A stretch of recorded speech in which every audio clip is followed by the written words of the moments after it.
حضرت خلیفۃ المسیح الخامس ایدہ اللہ تعالیٰ بنصر العزیز کا خصوصی پیغام برموقع اجتماع مجلس خدام الحمدیہ یونان۔ بسم اللہ الرحمن الرحیم، نحمدہ و نصلی علی رسولہ الکریم وعلی عبدہ المسیح الموعود۔ خدا کی فضل اور رحم کے ساتھ هو الناصر۔ 24/12/2022۔ پیارے ممبران مجلس خدام الحمدیہ یونان، السلام علیکم ورحمۃ اللہ وبرکاتہ۔ مجھے یہ جان کر بہت خوشی ہوئی ہے کہ آپ کو اپنا سالانہ اجتماع منعقد کرنے کی توفیق مل رہی ہے۔ مجھ سے اس موقع پر پیغام بھجوانے کی درخواست کی گئی ہے۔ میری دعا ہے کہ اللہ تعالیٰ اسے ہر لحاظ سے بابرکت فرمائے اور نیک نتائج سے نوازے، آمین۔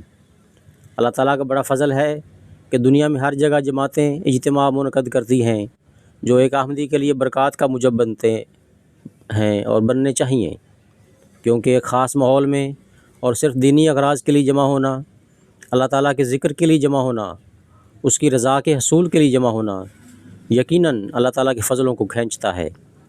حضرت صلی اللہ علیہ وآلہ وسلم نے ایک موقع پر فرمایا کہ اے لوگو، جنت کے باغوں میں چرنے کی کوشش کرو۔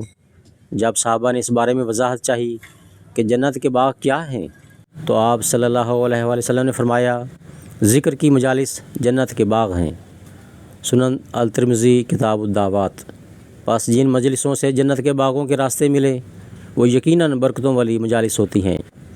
اللہ تعالیٰ کا ہم پر یہ احسان ہے کہ اس نے زمانے میں جس شخص کو دنیا کی اعتقادی اور عملی اصلاح کے لیے بھیجا، ہم اس کے ماننے والے ہیں۔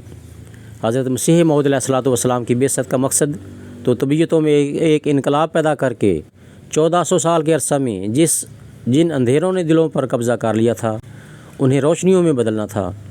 بس ہمیں اپنے جائزے لینے کی ضرورت ہے کہ کیا ہم اپنی عملی حالتوں کے معیار اونچے رکھنے کی کوشش کر رہے ہیں۔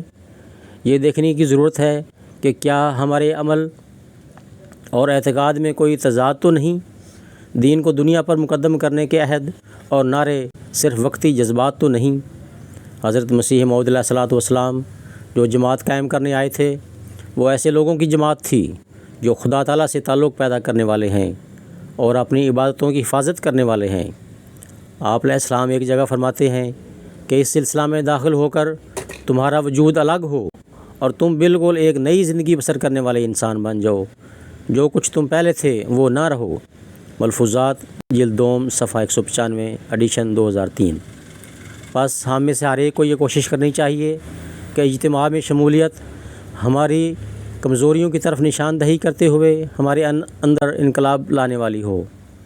یہاں آنے والوں کو ایک تو ذکر الہی کی طرف توجہ دیتے رہنا چاہیے کہ یہ اللہ تعالیٰ سے تعلق بڑھانے اور اس کی فضلوں کو حاصل کرنے کے لیے ضروری ہے، اور دوسرے یہ ہر وقت ذہن میں رکھنے کے لیے ضروری ہے کہ ہم ان نیکیوں کو حاصل کرنے اور اپنانے والے بنیں اور پھر انہیں مستقل اپنی زندگیوں کا حصہ بنانے والے بنیں جن کا خدا تعالیٰ نے حکم دیا ہے۔ ہم صرف اعتقادی لحاظ سے حضرت مسیح موعود علیہ السلام کو ماننے والے نہ ہوں بلکہ عملی تبدیلیاں بھی ہمارے اندر نظر آئیں، اور جیسا کہ میں نے کہا لوگ کہیں کہ یہ تو کوئی بالکل اور انسان ہو گیا۔ اللہ تعالیٰ آپ کو اس بابرکت موقع سے بھرپور استفادہ حاصل کرتے ہوئے اپنی اصلاح کی طرف توجہ کرنے اور تعلق باللہ میں ترقی کرنے کی توفیق عطا فرمائے، آمین۔ جزاکم اللہ احسن الجزاء۔ وسلام۔ خاکسار دستخط مرزا مسرور احمد، خلیفۃ المسیح الخامس۔ آواز سلطان بشیر۔